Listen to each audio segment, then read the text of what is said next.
Hello, it's John Robb here, interviewing Gabe Gurnsey about his musical career in factory floor and his solo albums and his upcoming post-pandemic plans for the future. Hello, Gabe. I guess to start this interview is what I want to know who you are basically and where you're from, and because you sound very Mancunian to me, but I think you've got much more of a checkered background than that. Yeah, well, my dad's from Manchester. He grew up in Sale. Mum was from Birmingham, but I was actually born in London, weirdly, so we lived down there for a while and then ended up moving to West Yorkshire to a little town called Burley in Wharfdale, and then backed out of London for a good part of 20 odd years. So, did you feel any sense of belonging? I mean, I grew up in the north and I always feel really northern wherever I am, which is a bit of a curse in a weird way, but do you feel like that as well, or do you feel quite rootless? Weirdly, a bit rootless, yeah. I mean, I don't know, London, because I spent so much time in London, and that's where a lot of the work with Factory Floor started happening. Well, all the work, that's where we all met and rehearsed and recorded. So that was a good part of 10, 12 years. So I always feel like London was, you know, my home. And, well, I don't know, it's a difficult one. I've spent a lot of time in Manchester as well, and that's always got a really nice vibe about it, but yeah, I don't know, been all over really. I mean, culture before that, you know, when you're growing up and getting into music, was that in London? Was, you know, your first formative musical experiences are there, or is that when you're in another part of the country? Yeah, well, when we were in West Yorkshire, I was young. My brother was going out to a lot of clubs, so he was kind of bringing dance music back, you know what I mean? Tapes from the Ark that were recorded at the Ark, Weatherall stuff, all that kind of stuff, and he was like, "Hey, listen to this." So that was quite a big. So you got like the advantage of a hip older brother. Yeah, totally. How much older is he? 3 years. Yeah, so he was like, but he was out and about pretty early in his life, you know. So you made quite a lot of leapfrogs in culture so you're getting into stuff that really somebody that age probably wouldn't have normally known about. Yeah, totally. I mean, it was a weird mix, really. I mean, it was like a lot of stuff from my dad's record collection that I was drumming along to when I was learning how to drum. So, like, what kind of things? Like the obvious stuff, like Led Zeppelin, and what else was he into? Loads of stuff. I just remember the Lemon song and just drumming along to that quite a bit. Do you know what I mean? It's great. I mean, he's a killer drummer, but also he's a groove drummer as well, and he's not a hitter. He actually, well, he's a hitter, but he always has a funk groove. Really amazing groove. I mean, The Who, you know, a lot of obvious stuff he had, but I just used to listen to him on. I mean, what kind of drummers were you drawn to early on? I mean, those kind of drummers. Yeah, definitely, yeah. Classics, yeah. John, but nothing like special. I just, you know, they are special, but I used to just remember reading about them in magazines, you know, just really being into what they're doing and really studying it. And that's what I spent a lot of time doing, was drumming partly to my brother's dance tapes to get that kind of continuity, which I guess is where a lot of the factory floor drumming came from. That's really interesting, because that's the intersection there, isn't it? You're actually taking, the normal way would be to play along with classic rock, but you're kind of playing all the brothers bring this other completely different style of music in, made in loops, drum machines, electronic beats, etc., and you're drumming along to those, which is quite novel at the time. Yeah, totally. I think that's where I learned to get the stamina of being able to drum without stopping for an hour. I mean, I probably can't do that anymore, but back then I could, and that's very much what factory floor shows were about, was that non-stop thing. I mean, with dance music and being a drummer, bring a drummer's ear to it. What did you find good? I mean, I was fascinated by the kick drum in dance music. It always sounds so pure and powerful, and because it's programmed, it's totally on the fours, isn't it? Yeah, no, it's bang on. I mean, when I'm recording, if something's slightly out, I just go. I mean, I love drummers who've got groove and just, you know, but a lot of the factory floor stuff was definitely like on grid. And whenever I did drum takes, I'd be like, get it on grid, get it on the grid, you know what I mean? So it was that always duds my head in a little bit. But. Oh, you like to have it slightly off, just... No, I like to have it. You like to have it totally on, like a robot. Yeah. So a lot of it, I don't know. I guess a lot of where the original factory floor stuff came from was programming drum machines, you know. So that was always that's always bang on in it. So just let that do the work. It's interesting because the people who program the drum machines aren't always the drummer. It's usually a studio engineer. I know, yeah. Well, we always had the two going. Like I enjoyed that. I enjoyed kind of being slave to the drum machines, you know what I mean, and the synth stuff. So it was always like, it was almost like I wasn't the main kind of, I wasn't really I wasn't keeping the tempo, do you know what I mean? I was doing work on top of it. Playing against it, playing with it. Yeah, definitely, yeah. Kind of fighting it in a way. You know? So you learned to play drums on your own at home, play along all these records, and joining local bands? Not when I was young, no. Well, when I did...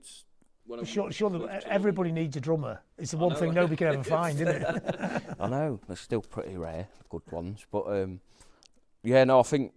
No, it wasn't until... It was always my dream to do something. So when I moved to London, after being up north, I wanted to get in a band straight away, and it didn't. I was in and out of a lot of stuff, a lot of bands that weren't quite working, or like, you know, as everyone kind of goes through. But it wasn't until later on that Factory Floor like really gelled, you know. And we had a few members before the final lineup. Yeah, I remember you were saying about one of the sessions you went to was the Fall, and the Fall somebody turned you on to the Fall. Yeah. This is like a real turning point, I guess. Massively. The repetition, the Fall, the power of the rhythm. Yeah. Just the strangeness, but also the hypnotic quality of them. Yeah, it's just insane. I think, I was introduced to, actually someone, I was doing work with a band. I was doing work with a band in like West London, I think it was. I replied to an advert. And we just started like really, you know, hanging out a lot, rehearsing every good couple of days. But I mean, it sounded shite to be fair. But it's like he introduced me to the Fall, and it was big turning point. Yeah, definitely. I know 'cause some things you talk about there, you know, the drummer just, you know, playing on electronic music in a sense, and that repetition thing is so key. Yeah, that's what I loved about it. And after first doing shift work, which was the first Fall record I'd heard, that mix of electronics, like you just said, it was just, and then infotainment scan, that's just like, production's insane on that. So I really like that mix of like, you know, almost quite naive electronics, you know what I mean? Like they're not quite sure how to play it, but that's kind of what Factory Floor was as well. Do you know what I mean? It was always just a learning experience. I mean, it's one thing that from the first time I heard Factory Floor really pulled me in, that same kind of sense that it wasn't too perfect. Yeah. And it was kind of also, it had that, yes, it's electronic thing going on there. There's also a post-punk aesthetic about it as well. Yeah, definitely. To begin, like at the start with tracks like Lying and Wooden Box, that first EP we'd done was very much. And I think that's kind of, I don't know, I think we always had that. We just wanted to be really loud. And a lot of the time it was quite an aggressive show, you know what I mean? But that's just what happens when us three get together. Yeah. I mean, was it conceptualised? You know, some people have a very strong idea of the kind of music they want to make right from the start. Yeah. Or is it just the chemistry of the people, of the different people that come into the room, go in and out, to finally think, oh, this actually works a bit like this? Works. Well, yeah, I think it was, well, there was a couple of members in before and it wasn't quite working, and then there was one day, the same time Nick joined, she was actually filling in for someone she wasn't filling in, he'd left, and she came in, she was quite weirdly reluctant to like come in, but we just like, Dom had brought his SH-101 down, so he just bought that in, she bought a guitar down, a amp, it just kicked off. It really felt, you know, like this is how we want it to be. You know. I mean, was it a conscious decision to get a guitar in from the start? Well, we also had a guitarist and a bassist, but I think the big turning point was, you know, Nick coming in and Dom getting a synth, and that's how we wrote Wooden Box. It was written on that day, and it was just like, I mean, it's quite simplistic and, you know, primal, but it worked, you know. Well, it isn't most of the greatest music is, you know. Yeah, absolutely, yeah. Everybody does too much. Yeah, totally. We did too little sometimes, but you know, no, it's all good. So when you got like people playing the bass and guitar in it, did it fill up too much? Would the bass player, and it's completely natural, to just start overplaying? You could just get to play one note. Yeah, totally. Come back in a minute to play another note. Yeah. Well, I think me as a drummer was kind of almost doing too much to start off with. I don't know, the three of us are always battling each other for space, you know what I mean? So it's like, I think that was always a big part of it as well, because it just ended up at the end of the show just being a massive wall of sound. Yeah. But it's one of the keys to post-punk that everybody plays leads, but you have to sort of find a way to accommodate that, don't you? Yeah, totally, yeah. I think it was like, I don't know, it just worked. Was it going in the studio that taught you about space and how to make everything fit together? Recording? Yeah. Or, I mean, recording it in your room, basically, wasn't it? Yeah, well, we set up a studio up in Seven Sisters in London to do the first record, and I think, I don't know, we didn't really quite know what we were doing, I don't think, so that was all a bit of a learning thing. And we've actually only done 2 records, so I think since we've not been doing it for a while, I think all 3 of us have probably learnt a lot more now, you know, in order to do something else. I mean, when you started and you were in the studio and working in isolation, did you feel like you had any contemporaries, or was it very much a brilliant feeling of isolation? I think it was, yeah, at the time. I think there's a lot of stuff coming out now that are kind of factory floor-esque in that way, do you know what I mean? Just purely because of their setups and stuff, but, you know, they've taken it a step further, or, you know, just in a different vibe. But, yeah, at the time we definitely felt isolated in what we're doing, but I think we were part of a bit of a scene in London at the time called the dark wave scene. So that's a much older term than that, isn't it? Is it? Yeah, it goes back to about 1981. Was it dark wave? Cold wave, but cold wave's an old term. No, what the fuck? Yeah, we'll cut this bit out. Yeah. Who the fuck was it then? Well, it might be. You might have called it that because, you know, a phrase is there for everybody to use, isn't it? Yeah, the dark wave revival. Oh well, that could work because then it would be correct, wouldn't it? So you'd be listening to a lot of European bands because it was the original dark wave was Germany and France. It was their word for electronic goth music, basically. Yeah, basically a lot of that stuff was going on in Shoreditch mainly, and I think that you know, the Horrors had kind of started a bit of a scene with all that, which was great, and there was a really good, you know, this is before Shoreditch turned into, you know, shops. It did actually have a really good vibe down there, you know, it still felt a little bit on edge.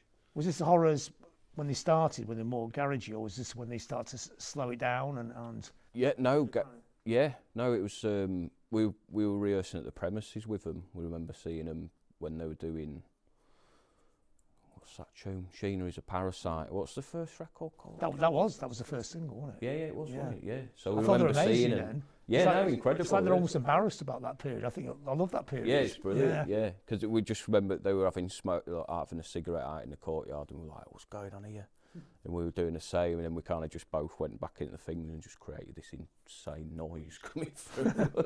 I mean, great fun. Great. I mean, those guys, I mean, they're record collectors. My mate's got a shop in London. They're in there all the time for years, buying really obscure records, even when they were 14.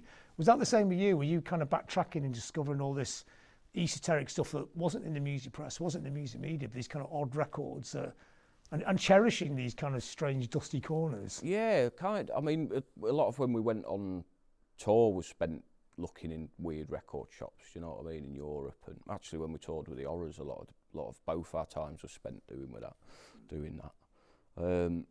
But for me, it kind of went more into exploring the dance music side of stuff. Do you know what I mean? And just, I mean, I don't know. Dom and Nick are big record collectors. I'm more of a like get in the studio and write some of your own records kind of person. Do you know what I mean? But yeah, I mean, yeah, that was a massive part of what we were doing at the time was with around the Horrors era. But then we kind of stepped out of what everyone was doing, I think, because we started getting into the festivals and our sound kind of changed into more heavy techno, I think. Yeah, it definitely did. It's stripping it down. Yeah. And the post-punk thing, it ends up just being an atmosphere in it more than a texture, doesn't it? Yeah, definitely. I think it's still there, and I think it always will be, you know, especially, you know, from like all our influences, but I don't know, that's just how it works. Yeah, I mean, I like the sort of added inferred darkness that it sort of lands in, maybe just from the keyboard sound or the wash or something. But yeah, definitely. I think we'll probably come back with an even darker record at some point. Good. Yeah. Incorporate a good dark record. Yeah.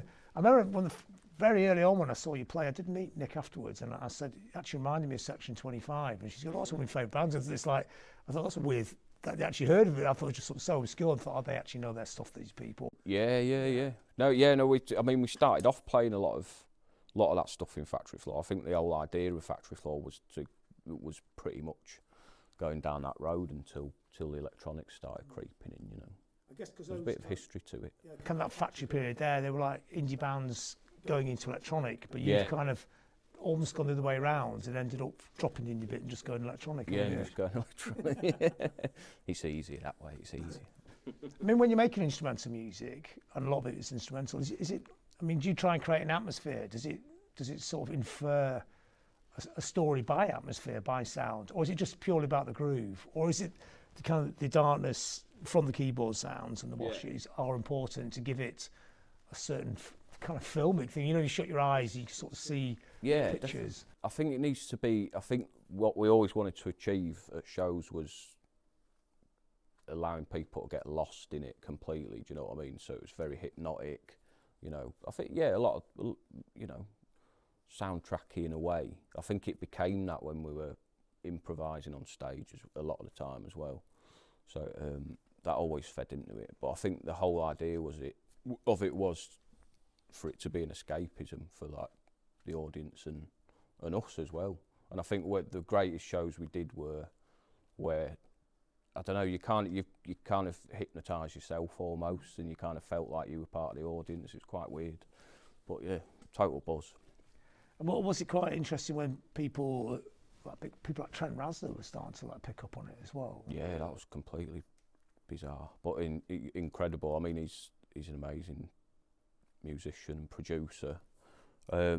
We actually just got asked to remix him. That's how we first got in touch. And he actually ended up emailing us himself after going, oh, I love the remix. Let's do something. But he was a big fan of DFA Records as well, so he's switched on with, you know, new stuff coming out. I mean, as somebody like you spend a lot of time, you know, working in your studio, creating sounds and holding them down, that's a hell of a competent, because he, no matter what people think of his music, and I think he's an amazing player, songwriter, musician, etc., but he's also a killer engineer, and who creates amazing sounds, drum sounds, guitar sounds, and every single high-tech trick, he's on it. Yeah, he's on it. Yeah. No, he's incredible. Yeah, I mean, it would be amazing to do a Factory Floor record with him or something, or a couple of singles, work with him in some capacity. But I think it'll happen, definitely. He's always been supportive of both my solo stuff and Factory Floor stuff. So it's time we went to LA to do a record, I think. Yeah. And what other people, you know, from a sort of slightly older generations are picking up on your stuff? Certain Ratio guys, Martin. That's more solo stuff though. Memory. Chris and Cozy, very much. Mark from S Express. He was a big Factory Floor fan, and actually heard one of his tunes on the radio the other day, and I thought, "Hell, that sounds like Factory Floor." But it was him, and he'd done it like 20 years earlier. What was it like working with Chris and Cozy? We actually supported him at the ICA. That was brilliant. Nick's done a lot more work with them. She did CTV on Mute Records, which is a great record. Yeah, brilliant record. Yeah, I think they ended up doing a second one, but yeah, incredible. Chris Carter's insane. He's such a good producer and musician. But we ended up playing. Dom couldn't make a Primavera show over in Spain, so Chris Carter actually ended up filling in for Dom, and he just made me work my arse off playing drums. He was like, I'm not stopping. And he kept looking at me going, not stopping. And I was like, please. Oh, okay. So when he gets in the zone and it hits the groove, you can't break it. Yeah, it was like 3 a.m. as well, and I was like dying on stage going, Chris, no more. No, it's brilliant. Great, lovely people as well. I mean, what do you learn from people like that? Production, and they're so down to earth as well. That's what I love about all the people we've met through Factory Floor, and you know, the New Order guys, Chris and Cozy, Trent. They're just so down to earth, and they're just really open. They're really supportive, you know, and they're just so excited about new music. So if anything, I've learnt to be nice. It's interesting, all the people you mentioned, because they're always interested in technology, aren't they? They're always going forwards, looking for new sounds to adopt to they've got a core sound that's theirs, haven't they? Yeah, definitely. But there's a restlessness, a creative restlessness about them, isn't there? I think so, yeah. I mean, just talking to Stephen Morris, he's like, oh, have you seen the new, you know, such and such synth? He's forever, you know, into the technology side of things. And you can tell, you know, they're still using it on their records, and Chris Carter's the same, and Trent as well. But it's, I don't know, they'll never stop wanting to explore new things, will they? Really? And is that something that's very much your mindset as well? Yeah, absolutely. Yeah, I wouldn't ever stick to one thing. I mean, sometimes you've got to go back to the basics, haven't you? Of like, actually, yeah. What made this actually work in the first place? Yeah. What's going on with it? But yeah, I mean, I'm always looking for new stuff to explore with it, and I think doing my solo stuff's allowed me to do that a lot more. In terms of like, it's just me sat at a computer going, you know, I'll get this, I'll get that in order to create this, you know, rather than battling with the other band members of like, that's not going on the fucking records. It is a different mindset, I guess. Yeah, no, absolutely. I mean, what was the creative process in Factory Floor? Would it be you'd be just generating loads of loops, or would you just all move around? You'd all have different roles, different days, or? No, it's very much like you're a drummer, you're the synth, and Nick's doing the vocals and guitar at the time. But she, you know, and later on synths she moved on to. So it was very much like we had our little corners, and if I went into any other area, it would be like, no, that's not happening. and the same with them with me, you know. It was very like, I think we were quite naive back then as well. I think we were quite like wanting to kind of prove something amongst ourselves, you know. I mean, what would the starting point be? Would it be different? Each member of the band bring something in, or would it pretty well often start the drums and the grooves? It'd start in the studio. I rarely remember a time where someone brought in a recorded thing going, let's try this. It was always like, if it's not happening in the studio, therefore live, then it's not happening. So it was, yeah, I mean, you know, just get the drum machine going. We'd be synced up, me and Dom, with his arpeggiated synths, and we just went from there. I mean, a lot of the stuff didn't actually get recorded or written because it was, you know, it was improvised on stage. So. Yeah, and is that important to what you're doing, the improvisation? Definitely with Factory Floor, not with my solo stuff. I can't bear it. What was I like to know what's going on. Was it excitement of having no safety nets, or is it just? Did you find you could actually come up with better stuff if it was? I think you could. I mean, I mean, the problem with that is that you do it on stage and then they'd be like, I can't remember. Do you know what I mean? So you'd never like. So in a lot of ways, it's nice to have those moments where it just existed once for 10 minutes or whatever. But personally, I like to know what's going on. Do you know what I mean?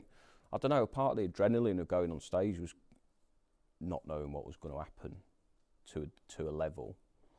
And a lot of our shows were only 3 tracks that we actually knew, and then it just kind of went into.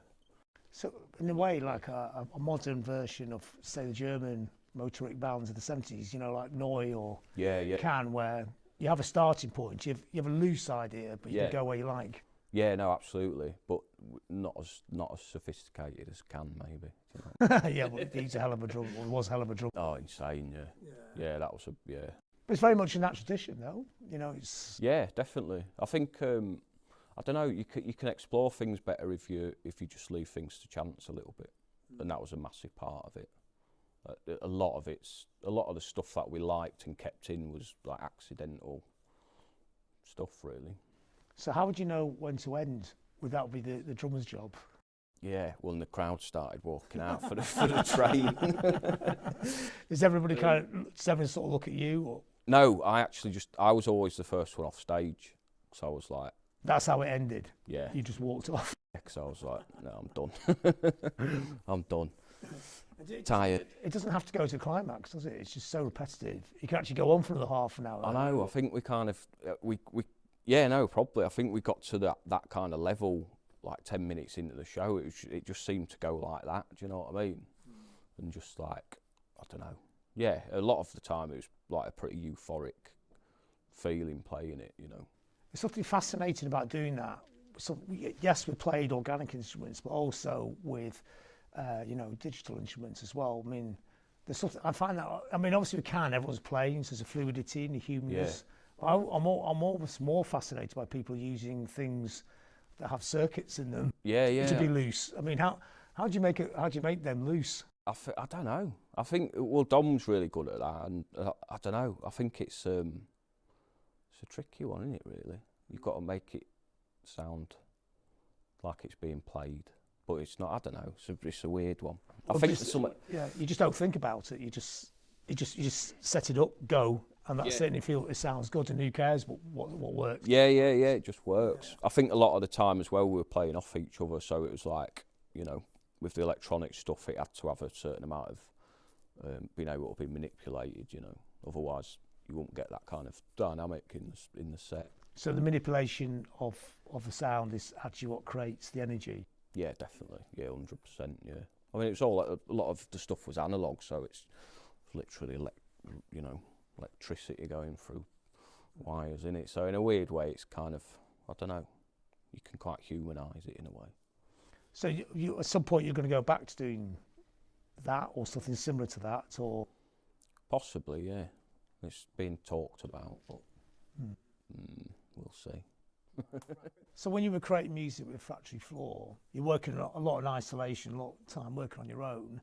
So would that be the germination of actually just continue and just working on your own?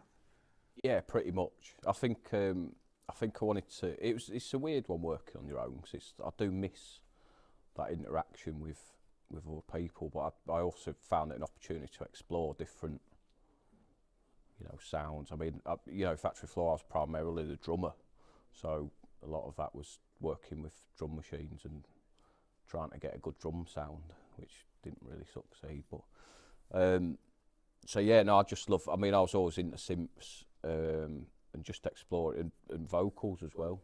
So it was a conscious decision to actually do this, to go and actually to play something different, to just do something different. Yeah, totally. Yeah, I think I don't know. I always found it. I don't know. I was always creating stuff when I was younger. Do you know what I mean? On a little 4-track tape thing, you know, and just like doing. I actually found a tape the other day which was like a synth arpeggiator with like me doing live drums over it, and I just wanted to explore it. So I've always been messing around with stuff like that. So yeah, it was definitely something I needed to do. Was it like a crossover point where you were kind of doing your own thing and the band as well? You know, create like an overlap. There actually wasn't. No, it was very, like Factory Floor was very intense. You know, the time spent on that was you know, morning to night, every day, constantly doing something or other, because we were managing ourselves effectively. You know, remixes, all sorts of stuff. So I think this not doing that so much then gave me the opportunity to just go, I'm just going to do my own stuff now. You know. And was it a deliberate thing to do a clean break for what you do for musically? Factory Floor? Yeah, because there's quite a few differences in the styles. I mean, yeah. And was that a deliberate thing? Do you think I'm going to go over here, just try all this, or was it just like you start pottering around the different sounds and it starts to move more you in a way? I think it was always. There's a lot more freedom with my solo stuff, obviously, because it's only me who has to, you know, approve it in a way. Well, you know what I mean, or like it, in terms of creatively. So I don't know. I was all in between Factory Floor stuff. I was kind of pottering around, you know, doing little bits with synths, buying new synths, but it never got to the point of like, that's a Gabe Gurnsey album. You know what I mean? There was one tune I did with Richard Fearless's label Drone, and that was probably the start of it. But that was very later on in Factory Floor, you know. And also stepping up to the mic, that's quite a different experience, isn't it? That's a weird one, yeah. I mean, I don't think I love vocal processing, so I always treat that as another instrument. Do you know what I mean? It's always just another texture, another, for me anyway, you know. So very, very different from like a normal vocalist. Yeah, I mean, I'm not a front man. I'm not like, I like creating vocals that are almost like, how far towards a synth can I make this sound kind of thing, do you know what I mean? But would it have a warmth and a humanity to it, even if it's processed that you couldn't get from a synth? Or Otherwise, you just play with the synth, wouldn't you? Yeah, true. Yeah, I don't know. I mean, Factory 4 was never vocal heavy, really. Maybe the first album, but towards the end it wasn't. So I wanted to get those hooks in there, you know, vocal hooks, that idea of vocal processing a lot more. So I don't know. I can't really help myself. If there's something to be messed around with that's been recorded, I've got to put something on it. And was it part of like making a bit more of a pop music as well, or I mean left field pop music, but sort of playing with pop in a sense? Yeah, no, absolutely. Yeah, I think a lot of what I listen to can be that pop music. You know, I think it's in a lot of ways that's more inspiring than stuff that isn't in that direction. You know, because it's kind. I don't know. I almost like this idea of it being borderline pop, but just I don't know, fucked up in such a way and processed or produced in such a way that it's kind of no longer. So it's kind of working the opposite direction. You know what I mean? Is that because you like the fucked up sounds, or is you just too scared to go pop? Yeah, too scared to go. Because there's a big art form about a lot of mainstream pop as well, isn't there? Which a lot of people miss a lot of the time, don't they? Yeah, yeah. I mean, some of the production's insane on the mainstream pop. I love, you know, it's almost like that quest for like perfect sound, you know, which I really admire. I don't know. I think I'm not scared of going that far. It's actually quite difficult to achieve that level of like writing. You know what I mean? Well, yeah, they have about 20 writers on the song. Yeah. Not just one. Yeah, 20. Maybe one day, but yeah. And it's trying to create a different atmosphere as well to Factory 4, you know, because that was like more cold wave, electronic, etc. And Yeah. The music you're making now has got a warmth to it. Is it like putting the human into the machine? Yeah, definitely. I think a lot of that influence has been Tilly, who's been singing on the record, the latest record, and on the first one. You know, not so much, but a lot more on the second one. I don't know. She's kind of my go-to person of going, what do you reckon about this? And she'll go, yeah, that's catchy, or try this, try that. So she's very much. I mean, she'll get pissed off with it sometimes and go, shut up, you know what I mean? But after the 50th listen. Yeah. But, you know, she's a massive influence on that side of things. So why did you bring her in the first place? You think you need a female voice as well? There's only so many textures you get out of your own voice, no matter how much you filter it, mess with it. Yeah, I can only get set, as you probably heard now. Chips was saying I've got the lowest voice recording or something. What was he on about? Yeah. Has he got? But that sounds great. I mean, a great low voice in a record. There's so many textures and sounds in that, isn't there? I think just having that contrast, I think, is what I really like. I like on this latest record, it's almost like there's a bit of a dialogue going between, you know, that kind of bouncing off each other with the vocals. So I think I don't know. I love Tilly's voice. I love what Nick was doing in Factory Floor. So I like that kind of almost dehumanising it, but I don't know. It's quite a difficult one. No, I totally understand what you're saying. It creates an interesting tension, doesn't it? Yeah. Yeah, the male and the female. Yeah, definitely. Whereas before it's kind of bits of voice, but also more about the machine, isn't it? Yeah, absolutely. Yeah, I think. I don't know. I mean, Tilly's heavily on this record, so it's. I think, as opposed to my first record, it was more. It's almost like an answer to the first record, you know. In what way is or a development or an answer, or did the first record ask a question? It's almost like the second part, I think, because the last record ended on that track Night track where Tilly's vocals were throughout. So it's almost a continuation from that track, you know. It was just working, I think. It was working with her playing live as well, and a lot of the stuff on the second record's developed from extended mixes of the first record, you know. So a lot of it was written from that. So in a way, would it be fair to say you're like a two-piece? Yeah, definitely, yeah. So it's a different dynamic, but there is a dynamic of two people working on something. Absolutely, yeah. I think, I don't know, there's nothing better than being on stage with people, is there? You know, it's like you know, I really feed off that, and she does as well. And I think having her input on the thing is like having another band member. Although, you know, I'm the one kind of sat at the computer day in, day out, kind of processing her stuff, but that's as important, you know, that's an important part. Yeah, because while you're doing it, you still think about the other person that you're bouncing off, whether they're there or not. Aren't there they? or not, yeah, absolutely, yeah, definitely. So it's interesting though, you've been talking about with the records, it's the concept's quite interesting as well, because I was thinking with Factory Floor, it's like a lot of that stuff's inside that room, making the music, but this is about a night out, it's about going out, it's about suddenly you're in the world again, aren't you? Yeah, definitely, yeah. I think a lot of the imagery that kind of goes on in my head when I'm writing is being outside, you know. I mean, it's mainly like, you know, nightlife, nighttime, you know, a lot of that kind of idea of soundtracking, being out in that environment, you know. Oh, so you're imagining it, but not actually doing it. Yeah. You're stuck in your computer. Pure escapism, writing. So well, that's a celebration of the escapism as well, isn't it? Yeah, absolutely.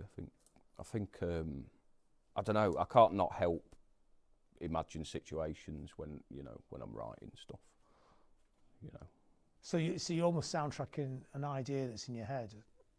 Yeah. It's almost like a film soundtrack without the film. Yeah. There's no film. It's just definitely.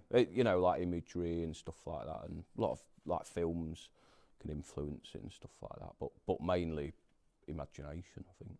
I like the idea that I saw you talk about. It's the drive, the journey to the actual events more than or to the club than actually being in the club itself. Yeah. It's a night in a sense, isn't it? I can't. Yeah, I don't know. It's such an exciting part of going out, you know. You know, if you're with the right people and it's the right kind of night. What I was saying about the first record, I love that spontaneity of going, right, we're going out. It's not a pre-planned thing. I love that idea of like kind of getting lost in stuff, you know. So I try and write about that. Not so much in the lyrics, but more like invoking like a feeling in the track. Mm. And the second one is different from that, or is it a continuation of that idea, or a further exploration of it? I think it's a further exploration of it. It's not. To me, it's a completely different record. It's almost like it's been pushed into the. I don't know. It's almost like the first record ended, almost like coming out of a club, you know. But now it's like, what's going on later on? Do you know what I mean? And that kind of. That idea of just all the imagery that goes with it. Oh, that's so seeking the 6 o'clock in the morning, sun coming up experience. Yeah. Yeah. Effectively, yeah. Definitely, yeah. So would it be a soundtrack to that, or I'd say very much, yeah. Or capturing the feeling of it, or the imagined feeling? I don't know. I mean, the whole record is like, maybe I've just been trying to search for that one do you know what I mean? Trying to write a track for that one feeling, but so that does come into my head quite a lot when I'm writing, I think. Yeah. And how do you present this live? Is it going to be different than it was, say, when you were in Factory Floor? I mean, I saw you a couple of years ago when you played Yes, and you had the screens up, and it's kind of a really interesting show. Yeah. But is it developed on from there into something else, or is that how you like to present it? Yeah, it's developed. I think the imagery for this record is going to be, I don't know, it's going to be exploring that further, that idea, but I think it's going to be a lot more immersive. I want it to be a lot more of an immersive show. In what way immersive? With the technology, or just the music? Technology. Yeah. So in a way, the audience, when they go there, they get. I mean, of course, you can dance to the music, but it's also about their heads getting lost in this world that you're creating. That's what I'd love to do, is get them within that. I don't know. Rather than just going, there's a band playing, or like there's a DJ DJing. It's immersive as soon as you go in. Do you know what I mean? So it's kind of almost like the focus isn't, you know, on me or Tilly for that matter, but we'll be involved somehow, you know. In what kind of way? With screens or lights? Yeah, with screens, like an immersive. Yeah, I think it would be just I want to explore the technology with it a lot more, which I think this is the right record to do now. With that's kind of the soundtrack of it. I need to like push the imagery on it. Is this like a new technology that's? Not quite sure yet. You've got the idea in your head, but how do you make this sodding thing? How do you make it immersive? Yeah. I mean, I thought, installation art was something I was doing when I was younger, and it'd just be nice to be able to take away that traditional stage setup. Do you know what I mean? So in a way, the whole venue's a stage. Yeah. So it's more, so everyone's in there together rather than there's the stage, there's the audience. Really immersive with imagery, lights. Is there ever a point in time when you feel like you could actually go up to the mic and front it? No. Is that because you don't personally like doing that, or is it just because everybody does it? It's yet another band with somebody singing. I know. It's a weird one. I don't know. I'm quite shy in that respect. Drumming, I'm used to drumming. I've been drumming for years, so it's like you don't need to speak. You just hit stuff. So it's like. So I think it's more that just stepping over that anxiety of it, maybe. But I don't know. We'll see. I mean, when you do the vocals live, I mean, I couldn't see you, so I couldn't work out what you were doing. But would you be triggering them? Would they be coming off? Would you sample your own vocals, or would you actually sing them? Or do you actually sing them? I wouldn't. But hidden. Yeah, that would be good, wouldn't it? I need a mask or something, don't I? I'll work on that as well, an outfit, so no one knows it's me. But would you do vocals live, but not out front, but at the back, or would they just be textured sounds from the vocals from the studio? Well, I always that's the thing. I always I've done the records, and there is a lot of singing on it. Do you know what I mean? So it needs to be presented that way, I think. So how do you do that? Have you worked out a way of doing that? Processing, mic process it.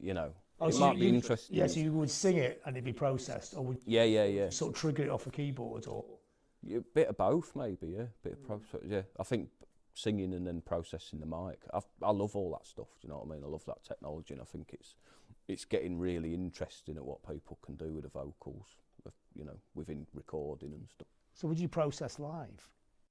Yeah. So you could be singing and manipulating it. Yeah. So it could be quite different from the records, and yeah, no, it could take. Well, that's what I found with the first one, is that it actually took on another. I was creating an extended dance mix out of it effectively. So one of the tracks, which was 3 minutes long, ended up 7 minutes long, with a completely different drum sound on it or whatever. So you could be playing live and doing the vocal processor, thinking, "Oh, that's a cool sound. So let's see where it goes there." Yeah. So it's actually that's how you make. That's how you'd be working the sound, sculpting it while you're actually doing it. Yeah, absolutely, yeah. And would that affect the way you sang in the first place? Would you be singing in a different way to accentuate that sound, or to get it? Yeah. I think that's part of I think that's what I love, is that finding those happy accidents. You know what I mean, within it, and sculpting the sound. I think it's. So for you, important. like with vocals, it is like the kind of thing that you did a bit before, but this is like it's a whole new field of texture to play with. Yeah, totally. I love it. I think it's such an important part of music. Do you know what I mean? Live, having that human element in there is just incredibly important. It's interesting as a human element, even though you've really processed it, but it still feels human. Yeah, absolutely. Well, the sources, I guess, in it. So it's maybe I'm just completely trying to dehumanise it. I'm not sure. We'll see. Yeah, like AI. yeah. Maybe that's the thing. Yeah, it could just be sending robots out like Crawford used to talk about. Yeah. They could have done it, couldn't they? I'd love to do that. What's the future plan then? What next year? But obviously now we can sort of do stuff for bits and bobs. But is there a big 2022 plan? I'd love to I just want to get out and do festivals again, do shows, make this an immersive experience with the record, and just make it I can't wait to play live again. It's been a while. That's an interesting contrast, isn't it? You don't like being seen on the stage, but you love playing live. So what do you get out of the live thing? Just because it is so no safety in it, it's of the moment. Yeah, I mean there's a lot, as with a lot of musicians, there's a lot of anxiety before the show, but when you're immersing yourself, aren't you, really, in an experience, and it's kind of different from I don't know, it's different from just going out clubbing and listening to a DJ or whatever. You're kind of, I don't know, you can feel real connection with the people who've come to watch you play, you know, or like come to be immersed in it as well. And that's what I like.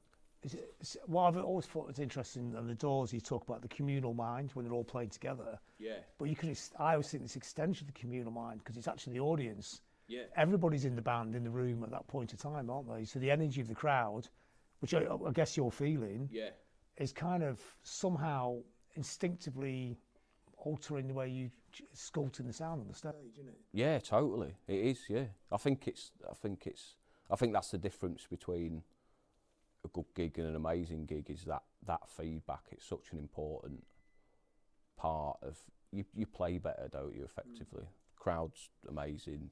You're going to play better. It's quite fascinating, really, because I mean, obviously, in a normal band, everybody's stood up front looking at the crowd, so they're right there, and it isn't. And the way you physically hit the instruments comes off the crowd, but you're doing it sort of in the shadows, filtering and processing and playing the rhythms, but you're still playing off the audience's energy at the same time. Yeah, totally, and I think that's important for it to.